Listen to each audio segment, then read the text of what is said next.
কেন অর্জুন শ্রীকৃষ্ণের ওপর ক্রুদ্ধ হয়েছিলেন?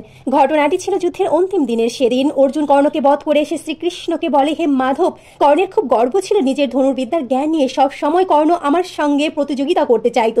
যে কর্ণের মস্তক আমাদের 5 ভাইয়ের সামনে কোনো দিন ঝুঁকতো না, সেই কর্ণের মস্তকই দেহ থেকে আলাদা করে দিয়ে এলাম। কর্ণের অহংকার আমি চূর্ণ বিচূর্ণ করে দিয়েছি। দেখলেন তো কেশব, আপনি শুধু শুধু কর্ণের প্রশংসা করতেন। আমি বারবারই তাকে পরাজিত করেছি।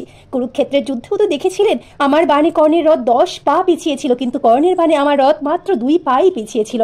তখন শ্রীকৃষ্ণ বলেছিলেন, তুমি বারবার কর্ণকে পরাজিত করেছো বলে এই নয়, কর্ণ সর্বশ্রেষ্ঠ যোদ্ধা নয়।